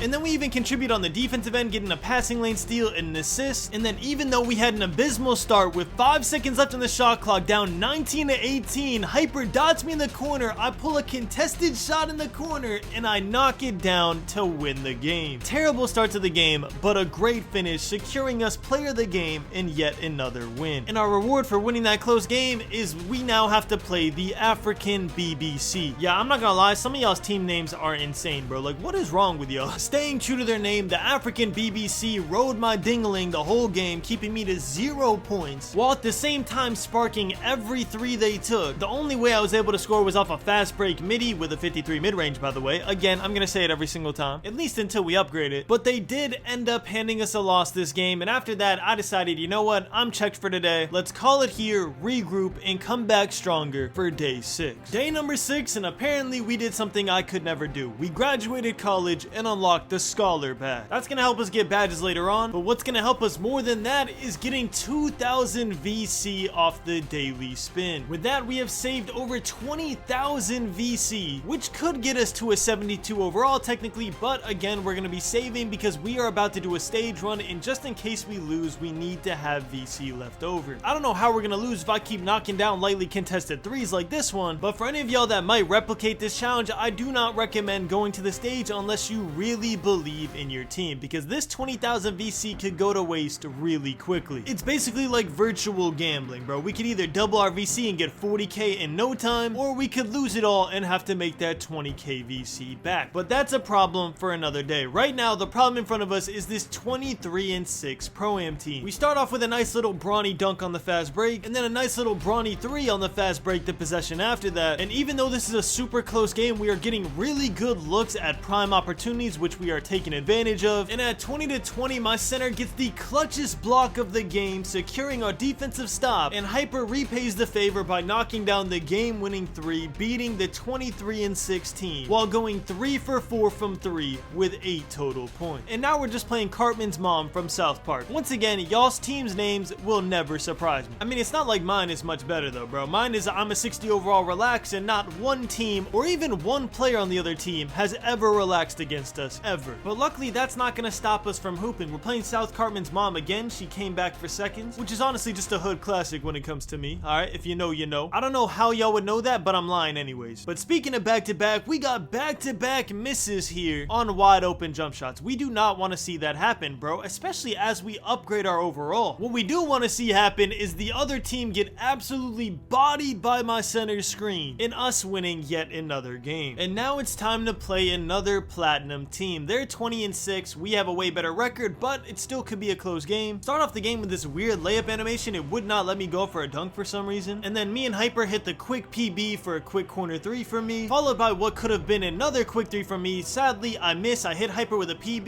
He misses as well. Chicago gets the rebound. Hyper knocks down the second chance opportunity. And you can see this game, we're just making my center work, bro. I mean, he's just getting every board, bro. You love to see it. Honestly, a lot of the games in this challenge, we are scoring off of second chance points. We do end up with 11 points in this game. I'm hoping it gives us player of the game, but sadly, it doesn't. We only get 700 VC, but it's okay. As long as we're stacking VC towards our eventual stage challenge in a couple overalls, then we're doing good and we're making progress. That's all you can ask for at this point in the challenge. I almost get a steal here with my back facing the basket. Would have been insane, but instead we just get a quick little Bronny dunk on the fast break. We got people jumping at us in the corner, so I'm like, you know what, I'll just give it to my point guard to score instead. And then we got swagged on harder than I've ever been swagged on in my entire life. So much so that I literally just said swagged on in 2024. They did a double lob for game against us. Do you understand how disrespectful that is? Seeing the you lost screen after they just pulled that off made me want to delete the build entirely. Now with 24,000 VC, I debated upgrading my pass accuracy a little bit because the passes are just a little too slow for my liking, especially with the PBs that me and Hyper be doing. And I do end up locking in the decision, giving myself a 55 pass accuracy, which if y'all don't know, seems to be the threshold for decent passes in NBA 2K25. You're not going to be throwing steamers across the court, but you will get the ball there, and that's all I need right now. And I'm glad I did, because now we have to play the Toon Squad. 61-13. We have pretty similar records. I knocked down my first 3 of the game, tying it up. Hyper misses a tough shot on the top of the key. Luckily, Chicago gets the rebound, hits me in the corner, and I knock down a lightly contested 3 right over this bald dude. Next possession, I know he's gonna miss, so I run the fast break, give myself a Bronny dunk, and then I'm forced to sit here and watch this off-brand Kevin Durant try to ISO in the most slow motion way possible. Chicago sends that off the glass, and I'm off to the races, bro. And I'm like, you know what? I'm bored. I'm throwing myself a self-lob, and I'm dunking that one home on the fast break. Apparently, that riled them up because the game came down to a 20-20 situation where Hyper gets a wide open three, and he knocks it down, securing the win 23-20 against the similar record platinum team. My friend Chicago, aka the big man, ends up getting player of the game. Well deserved. That was his game to win. But we also had a game ourselves, so I'm not too mad at that one. Right here, we're playing a 41-15 team, a gold team, not plat like the others. But if we want to beat them, we're still gonna have to knock down shots. And listen, y'all, I don't care if I miss a midi, okay? I have a 53 midi. I'm not supposed to make that. The fact that I make it semi-consistently is actually insane. But missing three-pointers at this stage in the challenge actually physically makes me mad. Obviously, I don't have insane badges or a super high rating at this point, so all I can do is time it correctly and hope 2K lets me make the shot. But still, anytime I get a wide open look, I'm looking to knock it down at least a 60% rate. This game, I'm playing a 6'6" player, but not only am I playing a 6'6" player, I'm playing a 6'6" player that apparently took my girl. And believe me, I took that personally. I greened not one, not two, but my first 5 threes of this game. Yeah, you heard that right. The 72 overall with an 81 3-point rating just went 5 for 5 from 3 with 17 points. Yeah, you better believe that player of the game was mine. That was my game to win, and we set a new VC record high of 1,214 VC. The next game, we play against one of our very first 99 steal rating builds. He's 6'4" with a 99 steal. We cannot dribble in front of this guy. So the only thing I'm thinking right here is, bro, I gotta protect the ball. We do not want many turnovers on this build. All it's gonna do is lower our teammate grade, thus lowering our VC. If I keep it fundamental this game, I'm just a pure catch and shoot shooter, and even though it's a close one at 20-19, Hyper knocks down the half-court three, securing us the win 23-19. In our first 86 games, we are 70-16, and we are matched up against a team that is 89-27. If we continue this path, we're gonna have a way better record than them, but that's only if we can beat teams like this in the long run, because the higher we go, the greater chance we have against playing teams just like this. The bad part about this is they are running the most meta lineup in the game, double centers, which means I have a 7'1" center not only I have to guard, but is guarding me. The good news about this is that he is very slow, so if I get dotted on a catch, he is most likely not going to get there in time if he has to move. The bad news is he can literally body me anytime he feels like it. It doesn't matter if I play perfect defense in the paint, he's gonna treat me like a little boy down there. And halfway through this game, I actually realized that we're playing a football logo right now. So I wanted to look up who this actually was. And I'm sorry if I pronounced this wrong, but apparently it was Mitchell Agude, a linebacker on the Detroit Lions. In the comments, let me know, do you know who this is? Is this one of your favorite players? I just want to let y'all know that he runs a super meta lineup when it comes to 2K. So we are going to have to try our absolute hardest to win this game. Right now, it's 17-15. They're backdooring me any chance they get with this tall center. I'm trying to get a steal, but I can't time it correctly. They're waiting out my reaches. At 17-17, Hyper makes a great read, dots me in the corner the second he rotates over, and of course, I knock down the shot. And at 20-19, we run a simple pick and roll. Chicago hits the slip, and we win the game 22-19, ending day 6 with a W against a football logo, and leading us into day 7 with high spirits. Since we were about to close out our first week of this challenge, I thought it was time to do a stat check. After nearly 7 days on this Bronny James build, we are now a 74 overall. And in 87 3v3 Pro-Am games, we are going 46% from the 3-point line with an 82 win percentage. One thing I love about this challenge is you can literally see the gradual improvement. We started at 33% in the park, then we went to 40% in the park, and now we are at 46% in 3v3 Pro-Am. We also raised our 3-point percentage in the park to 43% instead of 40 with an 88 win percentage, and our team now has a record of 71-16. And we start off day 7 playing a former ranked Pro-Am team, because if y'all don't know, there's a visual glitch in Pro-Am 3v3 where if a team used to be platinum in the season before, it'll still show that they're platinum even though they're no longer platinum, because you can't go 19-38 and have a platinum team, but it does show at one point or another they were good enough to be a platinum ranked team, so we do have to take them a little bit seriously. And to start off the week strong, we actually unlocked our 5th bar of takeover. For those of y'all that don't understand, to actually unlock your takeover, you have to play, I think, around 40 games, and then only after you do that that are you able to unlock your full takeover, which for me is gonna be marksman, aka it's supposed to increase our chance to making spot up standstill jump shot. And the reason I say it's supposed to is because this is honestly one of the worst takeovers in the entire game. At best, this takeover does literally nothing. At worst, it feels like a nerf sometimes. Like I'll be greening every shot and then once I get takeover, I just miss. Knowing NBA 2K25, it's probably because it shifts your green window either to the left or the right, but whatever it is, it does not feel good. What does feel good is unlocking silver mini marksman, so now we can hopefully green more contested threes more consistently. Once again, the curse remains true. Whenever we beat a team, they always get a rematch, so we get a rematch against them. They start off 6-0 against us, so we have to come back. We're no stranger to this at this point though, bro. We're gonna come back any chance we get, despite 2K's algorithm trying to keep them in the game even though we are clearly a better team than them, which we prove yet again because even though they have a 6-0 lead, we come back and we win the game 21-15 off of a couple of highlight plays. Unfortunately, not enough to get us back-to-back player of the games, but good enough to win the game. To start off this next game, we actually show off the upgraded pass ac, bro. You see these dots we're throwing with a 55 pass accuracy? Maybe now y'all believe me in my build videos when I say that 71 is more than enough, bro. 55 and we're throwing rockets to the corner. And speaking of believe me, y'all would not believe that I hit a contested midi fade with a 53 midi if I didn't have the footage to prove it, bro. I could not believe I made that shot. I wasn't even trying to take that. I was trying to take a corner three here and it just kind of dragged me to the midi, but hey man, we'll take it. And after that game, it popped up that we actually unlocked winner's circle. So we have shifty shooter and slippery off ball on our scholar badge, and now we have dimer on our winner's circle, which will hopefully get all of those badges to silver much quicker. Once again, what is with y'all's teams names, bro? Y'all are so bored. But we start off this game flexing our new overall, making a lightly contested off the dribble three. And I think now is a good time to bring this up. Making off the dribble threes for me is the hardest thing in the entire game throughout this entire challenge. I'm talking about even when I'm a 99 overall. And the reason for that is because I'm not allowed to get Gatorade boost or jump shot boost. The jump shot boost is self-explanatory, okay? Obviously it helps you make more jumpers, but the Gatorade boost is what y'all need to understand. As you can see on the bottom of my bar, I have no Gatorade meter. Pair that with the fact that I have no handles for days yet, and anytime I do any dribble move, literally half of my stamina meter is just gone, which means that every jump shot I take off the dribble is going to be 50% slower than what it's normally supposed to be. So to make shots off the dribble, I literally had to learn a whole new timing, and I had to recognize when that timing would activate by looking at my stamina meter, which I'm happy to say I master later on, but right now is just me planning the routes of learning that timing. We end that game with about 15 points, giving us player of the game, and again tying our record high VC of 1216. I'm honestly not sure if that's like the max amount of VC you can get in a pro-am game. We're gonna see at the end of this challenge, but for right now it's the max amount we've seen. And now for the corniest joke you're gonna hear in this entire video. The team we're playing against, the Hard Boys, were almost a little too much for us to take, but sadly they gotta try a little harder. At 19-15, I pull up from the deep right wing and green a lightly contested three to win the game. And you mean to tell me a couple assists and 2 threes gets me 862 VC? Yeah, nah, we're gonna be moving up extremely quick from now on, which is good because as excited as I am that I'm becoming a super efficient two-way player where I can guard the ball on defense and knock down shots consistently on offense, I am getting bored of this catch and shoot style, man. I want to run PG. I want to dunk on people. I want to get threes off the dribble. I want to fade more. I want to get more steals. I just want to feel like a point guard again. Instead, on offense, I'm low-key playing like I'm Kyle Korver, man. I'm running around Dexing with takeover and I'm greening threes in people's eyes, which don't get me wrong, it's fun, but I want more, man, alright? I just want more for Bronny James. And yet again, the curse stays true. We beat these Tortugas dude last game and now they get a rematch. And of course, they start off this game up 6-0. If y'all wanted any proof that the 2K algorithm is a real thing, this video is literally evidence A, B, and C, okay? Like, you're gonna see this happen time and time again. Teams that we absolutely flooded are just gonna get a rematch and turn up for no reason. But it's okay, here we get a rare passing lane catch. We love these passing lane steal animations. They're gonna become more common as we go up in overall. And that sparks a 16-9 comeback. We're up 19-18. Hyper gets a clutch steal to follow, pulls up with a crazy contested three. I don't know who he was feeling like here. Luckily, our center gets the rebound. He would have hit me for game right there, but he gets fouled. Instead, Hyper takes a good midi fade, and we win the game 21-18, despite 2K trying their hardest to just gift them the win. And I don't even peep, I had 3 steals in that game, okay? Bronny James is turning into a lockdown defender. That's what we love to see. The game after, apparently we played Tortuga's cousins because their profile pic is literally a turtle, and we're starting to do a lot better job of locking people up. You can see me botting people up, baiting a lot more. I can run back and forth with my higher speed and higher agility now. I'm just doing a lot more on the court, which of course is making it easier on my team to rotate as well. We're getting more fast break dunks. We're just doing everything much quicker than we were 10 overalls ago, and it's just stuff that you absolutely love to see. Alright, the name of the game is progress. As long as we're making progress, we are doing good. And apparently we got something against turtles, because any team that has anything related with turtles, they just get absolutely flooded. Sadly, this 15-2 team shows no sign of liking turtles, which means we're gonna be in for a game. They miss a clutch shot at 12-10 that might have put it out of reach. Luckily they miss. I won't return the favor though. We're gonna knock down that 3 to give us the 1-point lead. Then when we're down 18-13, Hyper dots me in the corner, threads the needle. I knock down another 3. They do their best Bronny James impression and miss a wide open layup, keeping us in the game even more. And then at 21-20, us with the lead, they have to play our 2, but they don't play it well enough. Hyper makes a midi fade, gets a lightly contested green, and we end up winning the game at 23-20. Now, should we have won that game? I'm not sure. That missed layup was insane, especially because he was a 99 overall with real player percentage on. But hey man, 2K gives and 2K takes. They've been taking a lot from us during this video, so it's about time that they finally give. And I don't know when exactly this happened, but I am one of the first people I've ever seen be a purple tier on a 74 overall build. It actually looks insane. Like, it doesn't look right, but hey, that's the benefit of running with a good team. Now this game, I'm running against a dude whose name is How Big Is It? If this is a close game, I'm gonna be sad. They miss first possession, then me and my center play hot potato with the ball, doing a bunch of PBs until I green the 3. These dudes are obviously not the greatest, so I'm barely playing defense this game. I'm just knocking down 3 after 3, trying to unlock my takeover every chance I get. And instead of just unlocking takeover, I actually end up scoring all 23 points of this game while going 8 for 13 from the field and 7 for 12 from 3. I had 7 threes this game as a 74 overall. If I'm ever gonna beat the VC record, it's gonna be right here, and we still do not. I only got 1215 VC, which is 1 less than our current record. Now the past couple days, we've only been playing about 10 to 12 games a day. Listen, this was around November when Call of Duty Black Ops 6 had just came out, and if y'all want to know how much I played that game, I am now a Master Prestige level 70. So yeah, it's safe to say that even though this video was my priority, I still was looking to have fun in the month of November. But today I decided I want to make more progress, so I think we ended up playing around 20 games on day 7, including this game right here where we're down 19-15. Hyper knocks down a clutch 3 to make it 19-18, which I don't even know how it even got this close, bro. This dude is literally zigzagging down the court, but it doesn't matter because Hyper and my Twitch mod Jalil do a PB. Hyper gets a wide open 3, and we end up winning the game 21-19. Next game, we're playing against the Gold Pro Am team that is 16-6, so we actually have to try this game, and this one was a back and forth battle. But not only was it a battle, it was a battle where Bronny James scored or assisted on every single basket of this game. Things you absolutely love to see, taking on a role that's bigger than himself, about 15 overalls before he's even supposed to. I'm not gonna lie, now I'm wondering if y'all find me calling myself Bronny James like mad annoying this point in the video. If you do, I'd just like to say I'm sorry, but I'm probably gonna keep doing it, okay? Commentating over 4 hours of 2K footage is not easy. Right here, my favorite thing ever happens to start off this game. I get a catch passing lane steal. Bro, the dopamine I get when that happens is actually uncomparable. Like, I could dunk on their entire team and I would not get as much dopamine as I do when I get a passing lane catch steal, bro. They're so rare now after the patch for low overall players that whenever it happens, it just makes me smile. And I mean, knocking down these threes consistently also makes me smile, but just not as much as a passing lane catch steal. I'm sorry, there's just no other feeling. We end up getting player of the game that game, securing us another 1215 VC, and after our first 100 games, we have a record of 84-16, well on our way to becoming a diamond team, and not only just a diamond team, but eventually, hopefully, the #1 ranked team when season 3 comes out. But right now, we're in season 2, and me and Hyper are gonna finish this season off strong because he makes a crazy standstill fade in the dude's eye, and then the possession right after, I knock down a deep 3 from the left wing with no hotspots. We might just be the dynamic duo of the year. I don't know. It's looking spooky. Or at least it was to start this game, because now I'm shooting 1 for 5 from 3, which which leads to this game being way closer than it needs to be. It's 17-19. We're up, but I almost throw a Stevie to my center. Luckily, he recovers it, hits me back, and I knock down the game winner to make up for all the easy misses. Now, this next game was a weird one. I'm hitting walk back threes. I'm knocking down a ton of catch and shoot threes from either deep on the wing or in the corner, and I'm doing it at an effective rate, okay? Like, I'm shooting like 60% from three. But despite all of that, we were still down 19-10 at one point in this game, and we had to fight all the way back to 21-20, where then Hyper cooks both of them on an ISO and greens the deep three from half court to secure our win. I don't know if that was the comeback mechanic helping us win or if that was fluke in the beginning and we just came back and won because of our skill level, but regardless, I'm happy we won. And our reward for winning is probably the worst record I've seen in this entire challenge. They are 7-54. Luckily for them, we're probably the easiest team that they're gonna play in the Pro-Am this year, solely because of me. And I think that rings true because this game goes down to a 21-20 finish because Hyper shot 5 for 15 and I shot 3 for 10. Easily both of our worst shooting percentages, and we had them both in the same game. Luckily, our center had 17 rebounds. So I want to ask y'all, who do y'all think got player of the game? That's right, it was me. Nah, I'm playing, I wish. Of course he got player of the game, bro. He had 17 rebounds while I couldn't make a wide open jump shot. And it's honestly funny, those type of games only happen when I play against teams that I think are just bad at the game. Because when it's time to clutch up, like in this game right here, I knock down every shot that we need. Which, you know what? I'll take that, bro. I'd rather be more clutch in the games we need it than not clutch at all in the games that we don't. Once again, the team that we just beat does get a spin back against us, but this time, for once, on the rematch, we go up 6-0. Now, does that mean they're gonna come back and win the game? Well, they are gonna come back, but let's see if they win. It's 9-9, Hyper has the ball. He pulls a crazy contested three, misses it, they get the rebound, but he makes up for it by getting a steal, hitting Bronny on the fast break for a quick little Bronny dunk. Once again, we get the rebound, get another quick little Bronny dunk, and then at 20-17, my dude just randomly reaches out the corner, and I knock down the clutch dagger three to win the game 23-17. And then finally, for the final game of the day, they try to get some style points on the very first play of the game. I don't know what he was thinking right there, but he messed that up completely. Just to absolutely dunk on me with a contact alley-oop when I'm in perfect position to get a stop. Like, 2K is so funny, bro. I actually get beat off the dribble and he messes up his self-love. But when I'm playing perfect defense, they decide, you know what, you deserve to get dunked on this play. Now, we were planning for that to be our last game of the day, but after getting dunked on and losing, we decided we couldn't end off that vibe, so we ran it back one more time, and of course, we don't get to rematch the team that we lose to. So instead, we're playing an actual comp lineup with a stage point guard and two centers that are gonna switch everything. Now, the good thing about these stage point guards is, yes, they are very good offensively, but on defense, they are a liability. I shoot right over his head, get my first screen of the game, and despite me going 1 for 4 from 3 up until this point, we end up beating them pretty easily, 22-15, with me making the game-winning shot to end the day. I'm sorry, y'all, I'm gonna break your neck one more time. We actually didn't end the day there because even though we were planning to end the day, somebody just mind-numbingly started the queue right when we got to the arena, and that somebody was me. But I'm glad I did, bro. Look at this dude's my player. Because I stupidly started another game, I get to drop off this emo-looking my player to end the day, and that just brightened my mood perfectly. We start off the game 3 for 3 from the field, 100%, 2 threes, 1-2, and we just keep that trend going throughout the whole game. We make another 3 in the corner, and then literally at 19-10, we just sit on the other side of the court and finish off with a layup, getting 13 points with 100% field goal percentage, ending day 7 at 94% to rookie 5, and finishing out the week on a strong note. Day number 8, and this is where the challenge gets really interesting. We started off the day strong by getting a brand new Cleveland Cavaliers banner, which you know we had to put on. That's just new drip. After that, we checked our badges, seeing that now we have gold interceptor as well as 4 silver badges instead of previously having all bronze badges.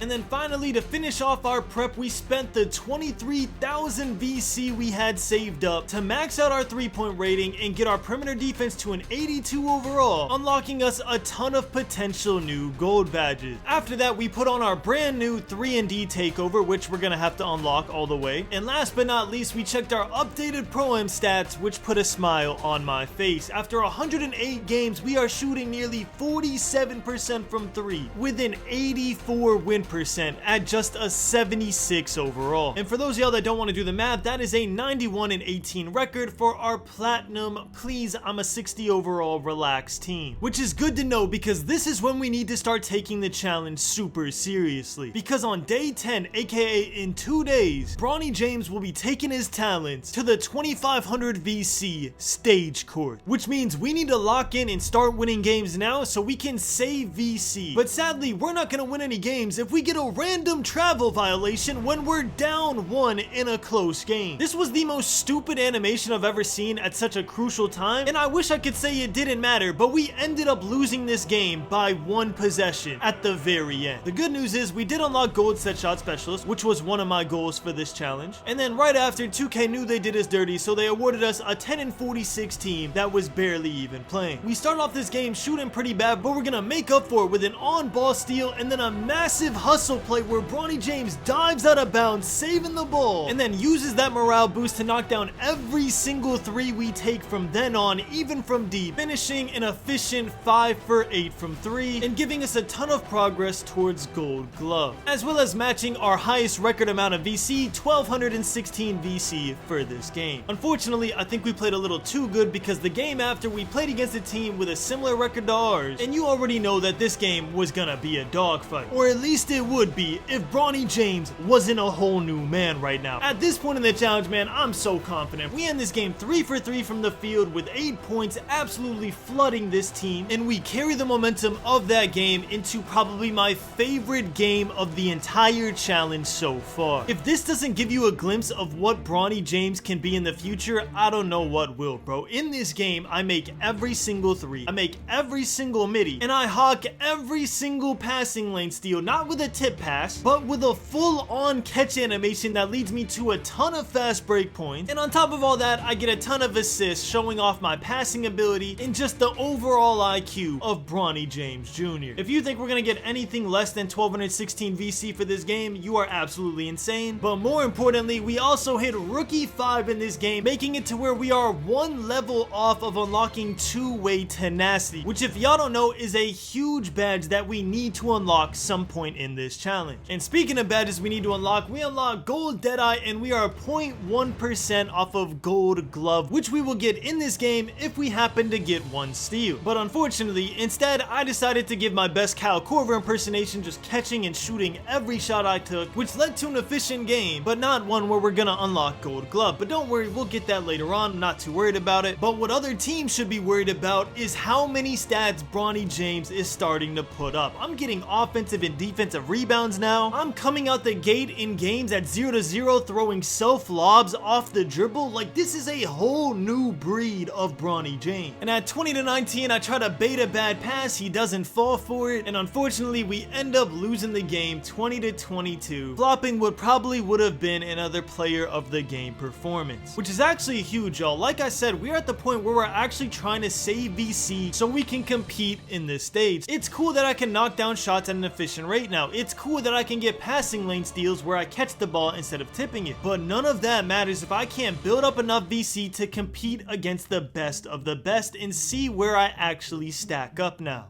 Luckily, the next game, we're against a 71-41 team, pretty decent, and against these dudes, we get a nice little glimpse of what Bronny James can produce in a competitive setting. Right off the bat, you can tell that these dudes are absolutely trying their hardest to win the game, as they should. Unfortunately for them, Bronny James decided he's going to have an absolute legacy game. We ended this game 6 for 6, 16 points, while knocking down 4 threes without a single miss. Listen, y'all, at this point in the video, if you're not in the comments accusing me of having a Zen, I'm honestly gonna be offended, because there's no way I'm doing this at just a 76 overall with Bronny James's trash jumper, bro. I'm sorry, like, I'm not even gonna try and hype this jumper up. For whatever reason, they made it ridiculously quick to the point where if I tap it, that is my green window. So every time you see myself make a green, it's me barely tapping the X button, and we're still figuring out a way to knock it down consistently. The fact that we can make lightly and tight contested shots with this jump shot is insane to me. Of course, it helps that now we have more options in our game. You can see me getting a driving dunk off the dribble right here. And of course, it also helps that we have a hyper. At 19 to 18, he takes a crazy contested left fade, knocks it down, winning us the game 21 to 18 and securing us another 800 VC. Now we are officially at 99 wins, but our 100th win is not gonna be a walk in the park. Unfortunately, our first game at 99 wins will not be our last game before 100 wins. This PlayStation team had our number, they absolutely destroyed us, and I honestly will never forgive myself for giving Xbox this bad of a look in this game. Now at 100 wins, I just want to reflect on how far we've come, and what better way to do that than this play right here. I can now not only bait a passing lane steal, but at the same time almost get an on-ball steal, and then come back and get a passing lane steal anyway. And then on the other end, I can now bump my opponent all the way down the court with the ball, just like a real-life NBA player would, and then throw myself a self-lob right over their entire team. Seeing how far this Bronny James build has come already just makes me smile, man. I don't know what to say. But after that beautiful play, I figured it was a good time to call it there and get ready for day number 9. Day number 9, one day away from our stage debut, and it's actually gonna be a short one. We started this day off by getting 2,000 VC off the wheel. We will take those. Then we spent the 12,000 VC we earned from day number 8 and this wheel spin to max out our steal at a 91 overall, unlocking us some new gold badges, and almost max out our perimeter defense at an 84 out of 85 overall. We checked our badges to see that now we have 3 gold badges instead of 1, and then we hopped in the rec center to make a surprise rec center debut against a nearly all purple squad that obviously knows each other. Now, just because this is my rec center debut doesn't mean I'm not gonna hoop like I've been here before. You can see me knocking down shots, making good reads, and y'all can't hear my live com, but I'm even calling the shots from the corner, calling my own backdoor PB back to my point guard for a free 3, telling my team exactly what we need to do to be put in a position to win this close game, and all of it comes down to us being up 60 to 58 with 22 seconds left. I tell my PG to fade to the left wing off the off ball. I hit him in stride, he knocks down a clutch shot. Then with 2 seconds left, we're up by 2. I get in my dude's eye, forcing a contested shot, and we end up winning our very first rec game. We didn't put up anything too crazy, but we did our job. Now this next game is literally every rec player's worst nightmare. We were up against 5 AI players. Yeah, if y'all don't know, if an entire team dashboards before the game starts with a very specific timing, you will actually load into the game against 5 AI players. This has actually happened to me before on my main build, and I hated it on that build just as much as I'm gonna hate it on this build. I said it before in this video, and I'm gonna say it again.